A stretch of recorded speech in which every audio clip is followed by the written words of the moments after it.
Desde la antigüedad, el corazón ha sido mucho más que un simple órgano. Las antiguas civilizaciones lo consideraban el centro de la vida, la sede del alma y las emociones. Aristóteles incluso lo consideraba como el centro del intelecto. En la actualidad, expresiones como corazón roto o corazón valiente reflejan esa profunda conexión entre el corazón y nuestras experiencias. Pero más allá de estas concepciones culturales, la realidad es que las enfermedades cardiovasculares han acompañado a la humanidad durante siglos, aunque su prevalencia y sus causas han evolucionado drásticamente. En el siglo XX, con los cambios en el estilo de vida, la urbanización, el aumento en la esperanza de vida, las enfermedades cardiovasculares se han convertido en la principal causa de muerte a nivel mundial. Es una epidemia silenciosa que sigue cobrando millones de vidas cada año. Es crucial comprender esta realidad para tomar acción. En este episodio exploraremos la evolución de la salud cardiovascular desde las creencias ancestrales hasta los desafíos modernos y aprenderemos cómo proteger ese órgano vital que nos impulsa en cada latido. Para guiarnos en este viaje, tenemos el honor de contar con la presencia del Dr. José Antonio Cornejo, un destacado cardiólogo guatemalteco con una amplia trayectoria y un profundo conocimiento de la realidad cardiovascular a nivel global, latinoamericano y guatemalteco. Casa Paciente, tu guía fiel. Enfermedades no tienen cartel. Hoy en el podcast de Casa Paciente tenemos al Dr. José Antonio Cornejo. Doctor José Antonio, qué gusto tenerte aquí y para nosotros es un verdadero gusto contar con tu presencia y poder tenerte en este podcast de Casa Paciente. Para mí, en lo personal, es un honor, una persona pues tan distinguida y que te tengo tanto aprecio también en lo personal. Te agradezco muchísimo estar aquí, bienvenido. Gracias, José, pero decime José Antonio. Bueno, está bueno. Así me bautizaron. Pero José gracias. Antonio, excelente. Muchísimas gracias. Para comenzar a hablar un poquito, se habla mucho de riesgo cardiovascular, pero dentro del riesgo cardiovascular existe la enfermedad aterosclerótica. ¿Puedes explicarnos un poquito más a qué se refiere la enfermedad aterosclerótica? Claro. La aterosclerosis es una enfermedad como tal progresiva. Okay. Y hacer énfasis en esa palabra, no hablamos de que el paciente tiene eventos aislados en su cuerpo, sino hablamos de una enfermedad que va acumulando en las arterias de todo el cuerpo, poco a poco, lentamente y de manera progresiva y irreversible. Entonces es importante llegar a eso, es decir, que el paciente que tiene enfermedad aterosclerótica es un paciente que puede manifestarse como un evento cerebrovascular, como una retinopatía, como una enfermedad periférica, como un infarto al corazón, y partimos de la misma enfermedad que se ha adquirido y que no se va a ir, que es progresiva y que tenemos que buscar todas las herramientas a la mano del paciente y de la parte de salud para intentar detener un poco su progresión y en los momentos de descompensación intentar que el paciente la libre y salga de esto. O sea que es una enfermedad como tal, digamos, y que te puede desarrollar, como decías, algunas otras enfermedades. ¿Cuál será la más frecuente de ellas? ¿El infarto del corazón? La gente confunde mucho paro cardíaco e infarto al corazón. ¿Puedes explicarnos un Sí, poquito yo creo más? que la más frecuente por mucho es el infarto agudo al miocardio, te voy a Así decir se conoce. técnicamente. Pero bueno, para O las ataque personas... al corazón, sí, ¿verdad? yo creo que siempre y cuando la gente entienda la premura de la enfermedad, está bien, se le llama ataque al corazón, se le llama un infarto. Lo importante es entender que esta enfermedad mata. Y es la más prevalente, como tú dices, por mucho es la más prevalente de la enfermedad aterosclerótica. Luego creo que hablaremos un poco de datos, pero te adelanto uno. La mitad de los pacientes con un infarto jamás llegan al hospital. Ya murieron antes, ¿verdad? La mitad. La más frecuente, pero vamos a mencionar las demás de manera muy breve. Como te decía, una enfermedad cerebral vascular es el mismo concepto que el corazón. Se tapa una arteria, solo que en el cerebro. Un derrame cerebral, derrame, que le conocen las personas. Un derrame, correcto. Que dentro de los derrames el isquémico es el más frecuente. Pacientes con enfermedad arterial periférica también es importante. ¿Qué es eso? Lo mismo, las arterias se van estrechando, solo que en tus extremidades inferiores, en tus brazos, mesentero, o sea, es complejo, pues. Y enfermedades de la aorta. Entonces, es importante entender este concepto porque estamos ante el asesino más grande de esta época, ¿verdad? Y es un asesino que va ahí en silencio hasta que se manifiesta, y muchas veces se manifiesta una sola vez en la vida de las personas. Claro. Y entenderíamos en este caso que la aterosclerosis es como la acumulación de una, entiendo yo, digamos, de una capa de grasa dentro de la Sí. luz del vaso sanguíneo que va reduciendo cada vez más el tamaño. Sí. Y ¿cuáles son más o menos, cómo se produce esta enfermedad, Pues digamos? fíjate que ese es bien interesante y los pacientes en la consulta lo platicamos mucho. Dice, doctor, yo no como colesterol, ¿por qué tengo colesterol en las arterias? Entonces lo que hay que entender es que es un proceso, a ver, que lleva a que ciertas células se vayan acumulando en la pared del vaso poco a poco, vayan formando una placa, le llamamos, y le referimos mucho al colesterol, José, por una razón. Esta placa tiene una cobertura, ¿verdad? Tiene una cobertura, pero el centro de esta placa es un centro necrótico hecho de colesterol, pero no necesariamente solo es el colesterol el que lleva ahí. Son varios factores de riesgo lo que van a hacer que tu cuerpo vaya acumulando estas placas de colesterol con un centro necrótico. Ese es el concepto, Ya, ¿verdad? ok. Ujú. Y digamos, en nuestro país, en Latinoamérica, ¿cuáles son los principales desafíos que nosotros enfrentamos como país o en general la salud pública en relación a la aterosclerosis? Danos un poquito de datos sobre la prevalencia, qué tan frecuente es. Es muy frecuente la enfermedad aterosclerótica y sus complicaciones, digamos, porque como enfermedad está clasificada de una forma, pero también tiene una serie de complicaciones, como mencionabas, el infarto agudo de miocardio, los derrames cerebrales, enfermedades venosas. Háblanos un poco sobre Sí. la frecuencia de las enfermedades.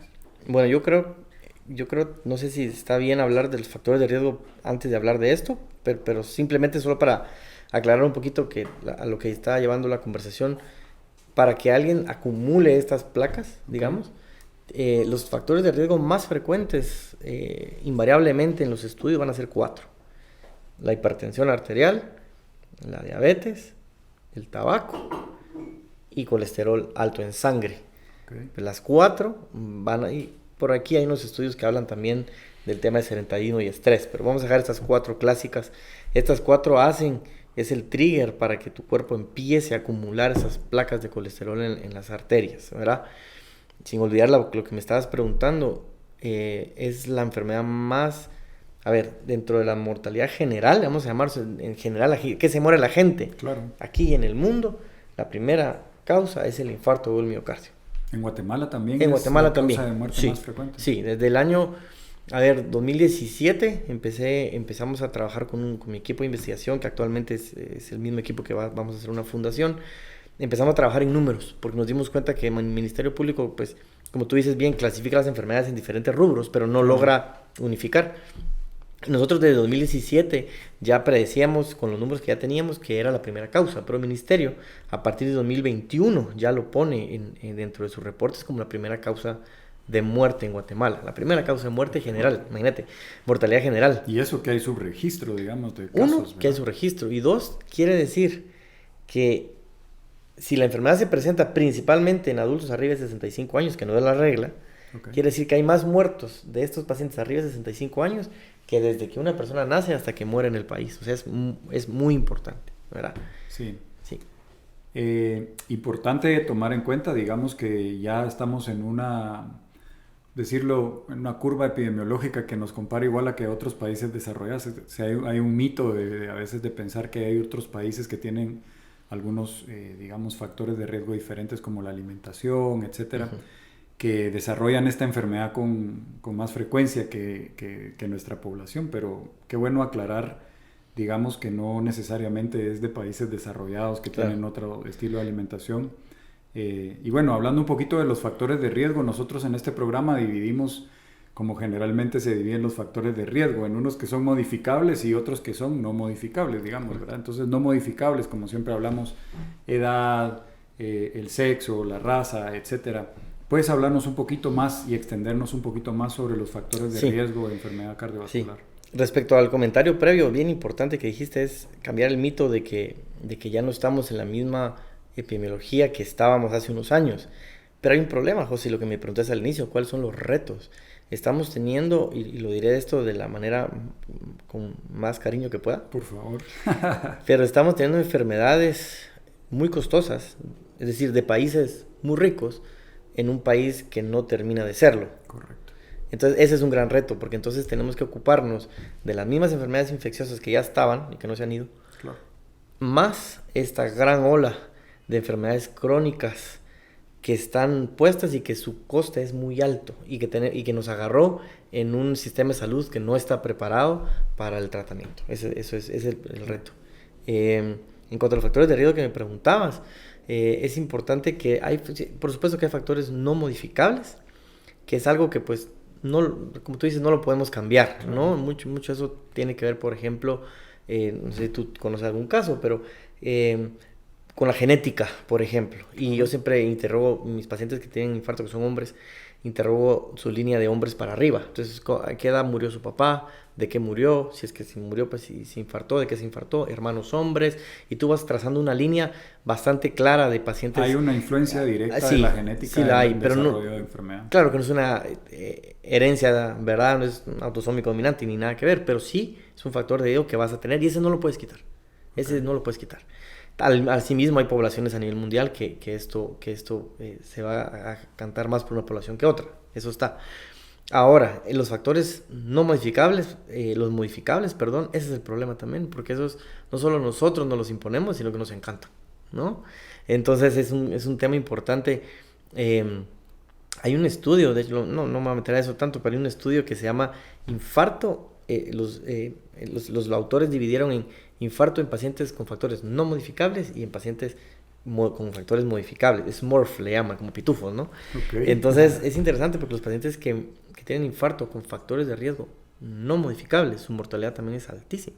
Okay. A pesar de que pensaríamos que nosotros nos estamos enfermando de eso, también hay factores que simplemente están ahí y que tú no los puedes cambiar. A eso súmale que dejaste de hacer ejercicio, que te pusiste a fumar, que subiste de peso, que no controlaste tu diabetes, pues es la fórmula perfecta para ver la epidemia que estamos viendo de estas enfermedades. Claro, y en relación a esto también hay muchos mitos, digamos, a veces las personas piensan que la enfermedad aterosclerótica está más relacionada con personas mayores, adultos mayores o viejitos, la enfermedad de nuestros abuelos, y también porque la frecuencia de enfermedad antes era mucho más frecuente encontrarte a una persona, digamos, de la tercera edad con un problema, con un infarto del miocardio. ¿Existe esa tendencia todavía o ahora podríamos considerarla ya como un mito? ¿Es cada vez más frecuente en pacientes jóvenes? Es más frecuente en pacientes jóvenes, José, pero obviamente nos superan los pacientes arriba de cierta edad. Pero el mensaje no es solo enfoquémonos en eso, sino como tú bien dices. Creo que el infarto por aterosclerosis, porque hay otros tipos de infarto, claro, más joven que me tocó atender, y creo que esto fue en México, tenía 28 años. Wow. Pero obeso, fumador desde los 14, 15 años, un paciente ya era hipertenso, ya era diabético, o sea, tenía todo, y era aterosclerosis, y era una enfermedad de verdad difusa. Tratamos lo que se pudo y pues bueno, ahí está, 28 años. 28, súper joven. Sí, y fuera de eso, también es el mensaje que hay otras causas de infarto que también hay que tomar en cuenta en pacientes niños para arriba, ¿verdad? Ok, también se pueden dar infartos en niños. Sí, también. Y en relación al tema del género, digamos, entre hombres y mujeres, ¿existe una diferencia? Sí. ¿Hay uno más frecuente que otro? Sí, depende de la edad, es decir, los hombres se van a infartar más antes de que la mujer alcance la menopausia, digamos. Antes de esa edad probablemente haya más hombres, pero después de esa edad se equiparan mucho los infartos en ambos. Entonces por eso es que la población de mujeres suele ser un poquito más grande y en eso es importante hacer una acotación. Sí. Por ejemplo, el Colegio Americano está sacando muchas iniciativas en cuanto a la detección de infarto en mujeres. ¿Por qué? Porque en los registros las mujeres se detectan menos, se tratan más tarde y se tratan peor. ¿Por qué? Porque entonces viene una mujer y tiene dolor y pues se peleó con el esposo, ¿no? Y cuando realmente está teniendo una enfermedad aterosclerótica, ¿no? Eso es cierto. Entonces, sí, como que es importante detallar esto, que no hay que hacer de menos ningún síntoma. Y como tú bien dices, hay una diferencia de género, hay una diferencia de edad. Pero los síntomas pueden ser tan heterogéneos que hay que ser muy mal pensado. Y desde el primer síntoma, pues, buscarlo intencionadamente. Si no lo tiene, no lo tiene. Pero eso es importante. A las mujeres se tratan menos por alguna razón, ¿verdad? Claro. Y otro tema fundamental, como mencionabas precisamente en relación a los síntomas, ¿qué nos puedes decir, digamos? Algunas veces la enfermedad aterosclerótica pues transcurre sin mayor evidencia, sin mayor síntomas. Hay casos comunes, digamos, que probablemente tú que conoces mucho más del tema has visto pacientes que pasan inadvertidos y de repente tienen una complicación por enfermedad aterosclerótica y sus síntomas no son tan evidentes. ¿Puede variar esta diferencia, digamos, de síntomas? ¿Cuáles son los síntomas más clásicos de enfermedad aterosclerótica? Los clásicos, es una excelente pregunta porque los clásicos, siempre referimos dolor de pecho, ¿no? Dolor de pecho, intenso, la primera vez en su vida que le hace dolor, asociado a sudor frío, a náusea, irradiado usualmente a cualquiera de los brazos, cuello, espalda. Pero una cosa importante a detallar, y la palabra angina, muchos lo relacionarán con dolor precordial, realmente el origen de la palabra angina es falta de aire. Por mucho el síntoma más frecuente en registros es la falta de aire, más que el dolor de pecho. Por eso, de hecho en la tercera edad es el síntoma más frecuente, en mujeres es el síntoma más frecuente. Entonces es importante detallar los clásicos, como lo dijimos. Pero hay otros síntomas, este dolor, esta falta de aire intensa, nueva, que no la tenía, tiene que llamar la atención, ¿verdad? ¿Puede haber, digamos, una evolución en el dolor? Que el paciente comience sintiendo dolor con días, semanas anticipadas, vaya al dolor, regrese, se le quite y que en algún momento se agudice. Sí, la mayor parte de infartos que llegan con la arteria totalmente tapada, la mayor parte, son un 60% por ahí en los registros, tuvieron angina, o sea, tuvieron dolor semanas antes del evento. Entonces eso juega para dos lados. Uno, pues, te puede alertar que algo pues, pudiera estar pasando y estar muy alerta. Y dos, al personal de salud, no confundir este dolor con que el infarto ya evolucionó. Ok. Ajá, porque para un infarto, digamos, de los más serios, te voy a decir que todos son serios, pero tenemos realmente 3 horas idealmente para tratarlo. Ahí le vas a salvar la vida y el pronóstico. Dentro de ese tiempo de 3 horas. Después de iniciar el dolor. Después de iniciar el dolor. A partir de que el dolor se instaló de manera más intensa con sudoración. Usualmente el dolor más intenso, ese punto le llamamos la hora cero y es cuando la arteria se terminó de tapar. Okay. Las semanas previas probablemente se estaba cerrando así, pero ese momento es la hora cero. Ahí tenemos 3 horas para tratar idealmente. Y tú vas a dejar un paciente funcional, lo vas a dejar sin insuficiencia cardíaca, sin arritmias. Pasan 12 horas y todavía puedes tratarlo. Después de ese tiempo, José, puedes hacerlo. Es complicado saber cómo va a quedar ese corazón, ¿verdad? Entonces, por eso es que en todo lo que estamos trabajando con mi equipo es también concientizar a médicos que hay que tratar, pero también a pacientes que hay que consultar y que tenemos una ventana muy pequeña para hacer algo. Sí. ¿Tiene un nombre este periodo, digamos? Pues le llaman las horas de oro, the golden hours, le llaman, basada en estudios que dicen que esas 3 horas es el momento donde tú salvas función del corazón, salvas pronóstico, el paciente sale como que nada. Después de ese tiempo, José, el corazón va muriendo, como es un músculo, va muriendo. Por eso después de 12 horas el paciente puede ya ni tener dolor, pero el infarto ya está, como llamamos, evolucionado, instaurado, ese músculo ya está muerto, ¿verdad? Y puede estar, digamos, en algún caso, la mayor parte, no sé si digamos en tu experiencia relacionado con el esfuerzo físico o te puede dar un infarto normalmente si estás en un periodo de reposo. Sí. ¿Qué es más frecuente cuando la forma de aparición de este? Fíjate que es interesante que lo que hablábamos, la arteria tiene una placa y esta placa está ahí y en un momento se rompe, ¡pum! Cuando se rompe, entonces se expone este núcleo, digamos, de colesterol a la sangre y como nuestro cuerpo es sabio, Diosito así lo hizo, intenta repararlo, pero el problema es que lo repara por dentro de la arteria, ¿verdad? Entonces al repararlo por dentro, pues termina de taparlo. Entonces no es raro y es lo más frecuente, es que el dolor o esa ruptura se presente ante una emoción, ante un ejercicio intenso o ante un ejercicio, porque es cuando tu corazón está bombeando más. Si la placa está vulnerable, se rompe, ¿no? Entonces sí es algo que pasa. Okay. Otra cosa, perdón, sí, yo sé que como hablo, pero súper. Si tú miras las horas más frecuentes de los infartos, 6, 5 de la mañana y noche, son las 2 horas, pero sobre todo en la mañana y sobre todo los lunes. Los lunes. Entonces es el momento de más estrés, más taquicardia, está hasta arriba el cortisol, está hasta arriba tu presión. Ese es el momento donde más infartos suceden. Y hay un estudio muy bonito durante la Copa del Mundo de Alemania, 2006, de New England Journal of Medicine, donde midieron la tasa de infartos en alemanes en una ciudad durante la Copa del Mundo y fuera de ese tiempo. Y los días en que la selección jugaba más, había más infartos. Entonces se relaciona exactamente a lo que tú dices, ¿verdad? Qué interesante. Entonces pareciera que hay digamos, un factor detonante también directamente relacionado con el estrés. Sí. Háblanos un poquito más de cómo el estrés ayuda a la formación, digamos, de la enfermedad aterosclerótica y en general a sus complicaciones. Sí, pues recuerda, bueno, el estrés tiene muchos componentes también neurohormonales, ¿verdad?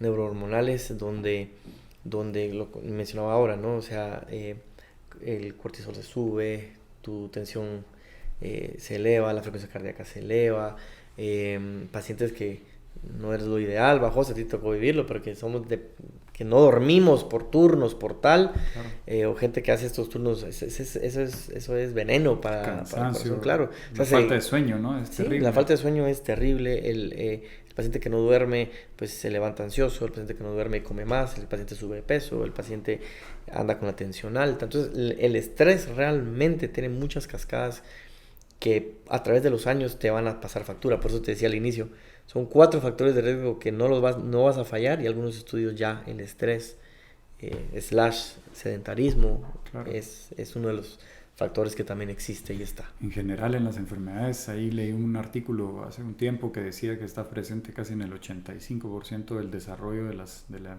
etapa aguda de las enfermedades. Sin duda. Para desencadenarlo. Y hablemos un poquito sobre, digamos, sabemos que el estrés, pero el estrés entonces también hay gente que por estrés fuma y por el estrés toma alcohol. Hay mitos, digamos, en relación al consumo de alcohol. Hablemos primero del tabaquismo. Okay. ¿Qué tan frecuente es el tabaquismo en el desarrollo de enfermedad, digamos, aterosclerótica, infarto agudo del miocardio, etcétera? Se habla muchísimo de que el cigarro también es un factor de riesgo para muchas de las enfermedades, pero sabiendo que la enfermedad aterosclerótica es una de las principales, si no la principal causa de muerte del mundo. Claro. Del tabaquismo. No, eso es importantísimo, José. Si yo pudiera escoger alguna de las 4 que no tener, las 4 me refiero a hipertensión, diabetes, tabaco y dislipidemia, escogería el tabaco. Porque tal vez para eliminarlo, tal vez de las 4 junto con la diabetes es el que da más daño, da más daño, más acelerado. Y la otra cosa importante, te deja las arterias de tal manera que a veces ya no puedes hacer nada. Ni con cirugía, ni con cateterismo, ni nada. O sea, es tanto el daño que no solo te la daña en un pedacito, te la daña toda la arteria. Entonces, el tabaco es creo que el peor factor de riesgo para muerte cardiovascular. Toma cerebro, toma corazón, toma riñón. Uh-huh. Y ahora que es tan frecuente, y hablábamos en otros capítulos también, estos cigarros electrónicos, ¿hay alguna evidencia ahora reciente sobre cambia algo el factor de riesgo o es presente el factor de riesgo en vaporizadores, cigarros electrónicos y todo, digamos, para enfermedad cardiovascular en general? Pues fíjate que me perdí los capítulos donde hablaron de eso. Pero, mira, la postura actual va a ser la sociedad es que es igual de malo. ¿Sí? ¿Por qué? Porque ¿cuántos años va a tardar en generarse esa evidencia? Esa evidencia fuerte, sí, pues. Claro. ¿Qué pasó con el tabaco? O sea, la historia del tabaco, desde que, digamos, las compañías decían que el tabaco no era malo, hasta que se reconoció en un gran juicio en Estados Unidos, y no sé si recuerdas ese caso, donde finalmente hubo evidencia suficiente, que ya la tenían ellos, pero que hubo evidencia suficiente para probar que era cancerígeno, tal. Pasaron 50 años. 30, pues si alguien me va a regañar que es más purista, pero pasaron muchos años. Entonces la postura actual va a ser que es lo mismo, José. O sea, que no hay que no ni vape ni ser electrónico, hay que tomarlo igual, ¿verdad? Ok. Y en relación al alcohol, digamos, hay un mito también bien frecuente que dicen que te puedes tomar 2 copitas de vino y que podría estar indicado incluso para reducir tu riesgo cardiovascular, pero también hay personas que lo agarran como una fuente de inspiración para consumir alcohol y diciendo, bueno, el alcohol reduce en alguna forma ¿Podemos hablar un poco del tema? Sí, yo creo que del alcohol. Yo creo, José, que dos comentarios rápidos. Uno, es verdad, hay alguna evidencia que te habla de alcohol en cierta cantidad. También como te hablan de la dieta mediterránea, pero es una dieta mediterránea, hay 2 cortes de esa, la de aceite y la de granos, son medidas, es difícil reproducir un estudio a tu manera, ¿no? Claro. Es súper difícil. Entonces sí hay evidencia, pero creo que no lo hacemos ni lo aplicamos de la manera que es. Y la otro comentario que voy a hacer es hace poco, hace unos meses, ¿verdad? Se publica en Estados Unidos que se reconoce el alcohol como un factor para el cáncer, ¿no? ¿Sí? Importante, ¿no? Entonces, por primera vez. Entonces también esto, ¿hasta cuándo vamos a ser permisivos con esto? Digo, yo no voy a decir, no hay que tomar. Yo solo voy a tirar la evidencia que existe. O sea, existe evidencia tanto como protección. Y ahora acaba de salir una postura muy clara de que sí, se reconoce como un factor para cáncer. Entonces, ¿qué vamos a hacer? Vamos a ver el del lado derecho. O 10 cervezas, digamos, claro. Claro, entonces, vino. digo, sí hay evidencia, José, para ser claros. Creo que el exceso también entra con todo lo que hablamos de exceso de carbohidratos, el alcohol, ¿no? El exceso de carbohidratos, etcétera. Entonces yo te diría, yo creo que siempre el consumo de cualquier cosa, excepto el tabaco, moderado para abajo. Claro, se habla mucho también, digamos, sobre las calorías líquidas, ¿verdad? Que es Claro. la forma más frecuente de consumir grandes cantidades de calorías y el alcohol es uno de ellos. Perfecto. Y hablemos un poquito sobre cómo la práctica de ejercicio reduce ese factor de riesgo del desarrollo de enfermedad aterosclerótica y sus complicaciones. ¿Cómo interviene la práctica rutinaria de ejercicio? Entonces, ya ves que llaman como ejercicio cardio, ¿no? Algunos ejercicios Ajá. cardio. Creo que está bastante bien acotado porque al final de cuentas, bueno, ¿de cuál de los tipos de ejercicio es mejor? Yo creo que la combinación siempre entre fuerza y cardio. Si me pusiera a escoger cualquiera de los dos, yo te diría, el cardio tiene muchos efectos beneficiosos. Uno es que tú estás acelerando tu corazón o sea, según tu capacidad. El corazón se acelera porque tus músculos tu cerebro, todo están demandando más sangre.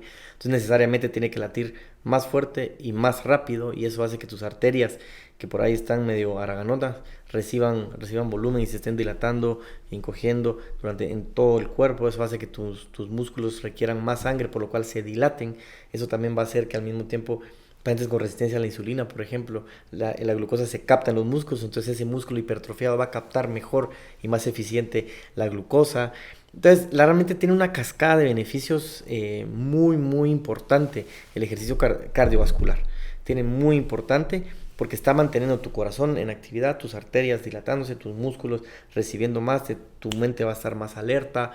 Las arterias coronarias sanas se dilatan. Las arterias coronarias son las que alimentan el corazón. Okay. Se dilatan cuando están sanas. Cuando no están sanas se quedan duras. Entonces, toda esta cascada de ejercicio cardiovascular, de verdad, es muy importante y debería ser parte de la educación nutricional, de educación cardiovascular, de salud como prevención también, ¿verdad?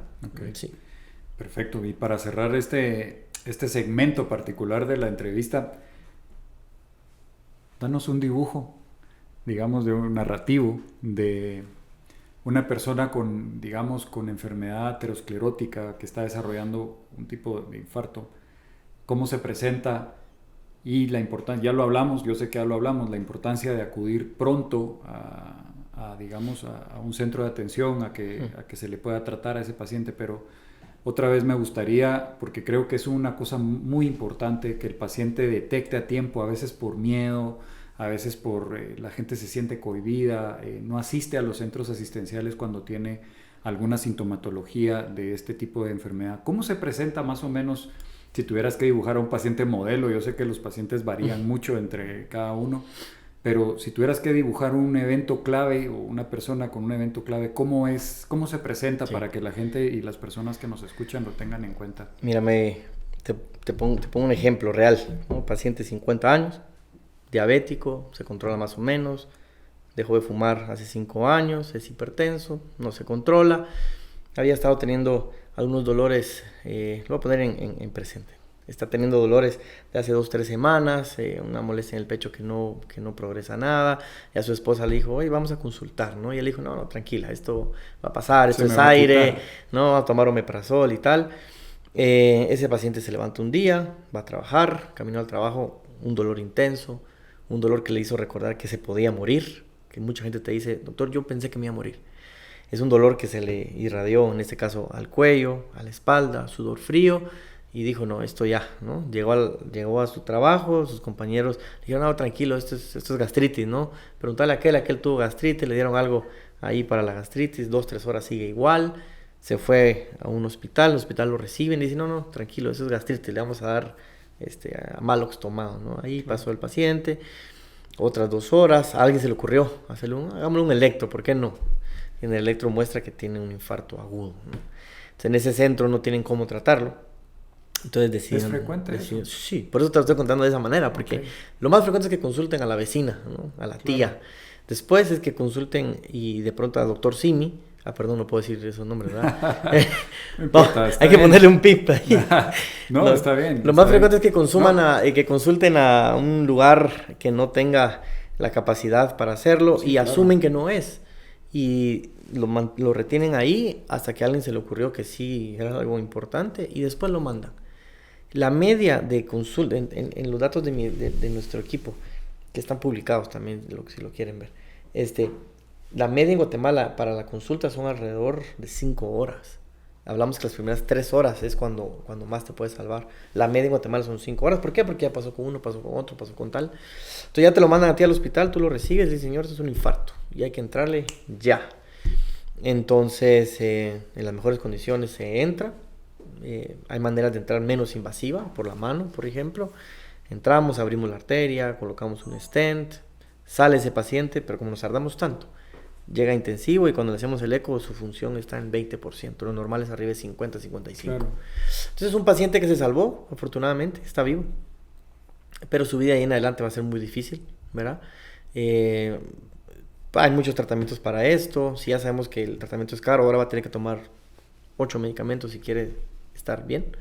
Y en alguna de la mitad de los pacientes con insuficiencia cardíaca están muertos a los 5 años, la mitad, wow. Y el 80% a los 10 años. Wow.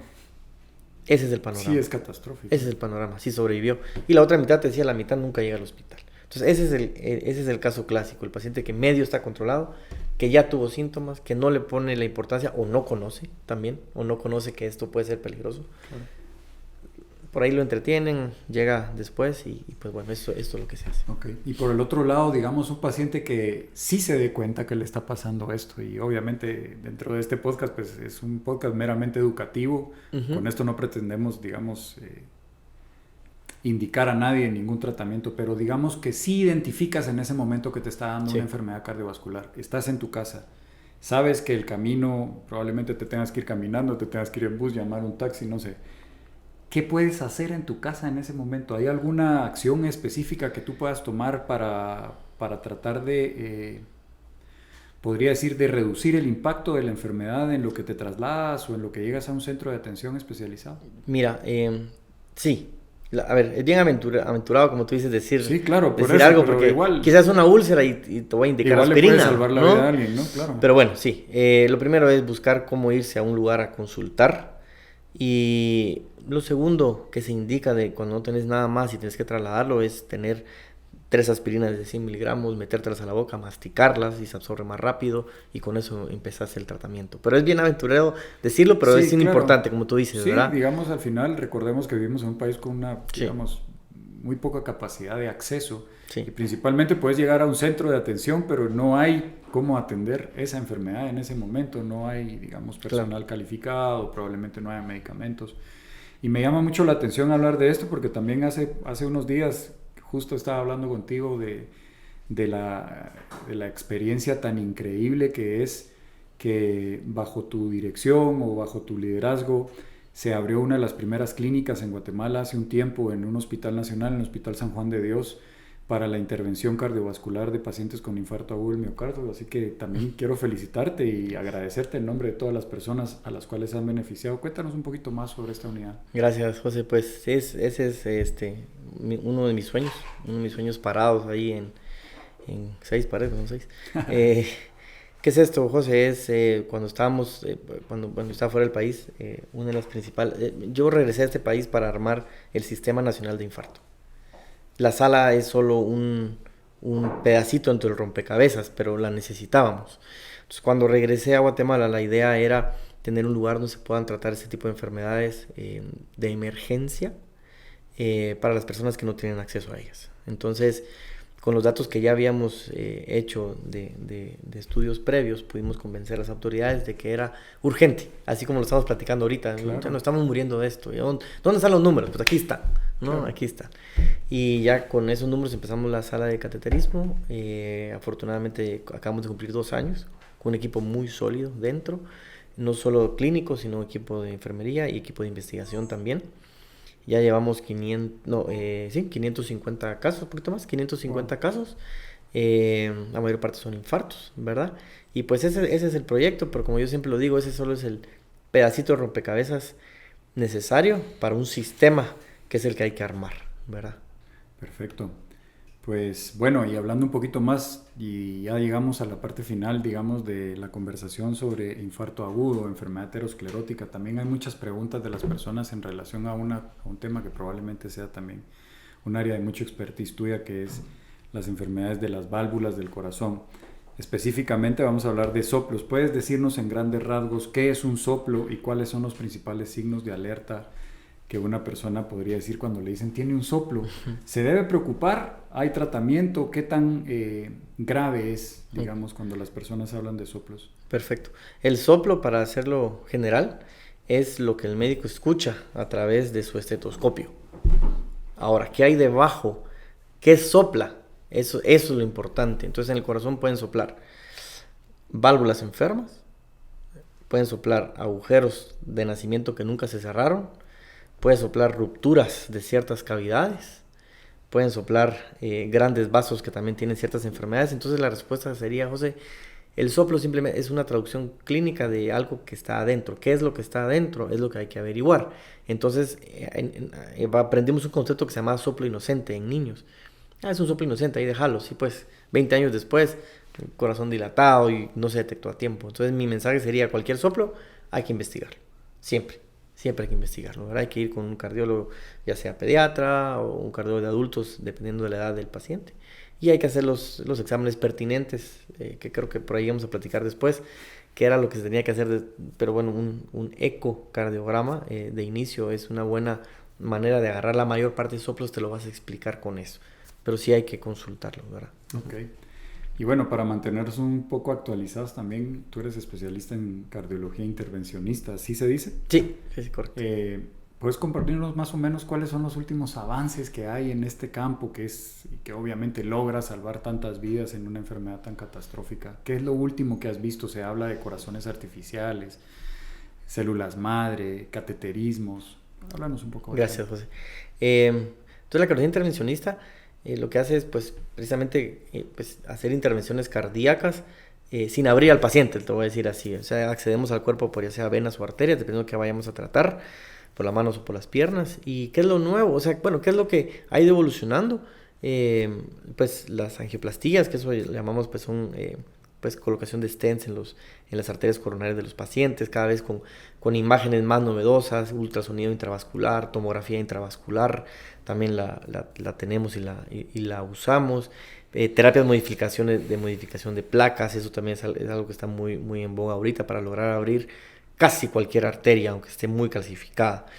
Enfermedades valvulares, José, es importante que en Guatemala es algo que está creciendo cada vez más, no se hacía hace unos años, ahora se están haciendo reemplazos valvulares por cateterismo, no la sacamos, simplemente aplastamos la válvula antigua y se pone una nueva, y se pueden hacer en diferentes válvulas, ¿verdad?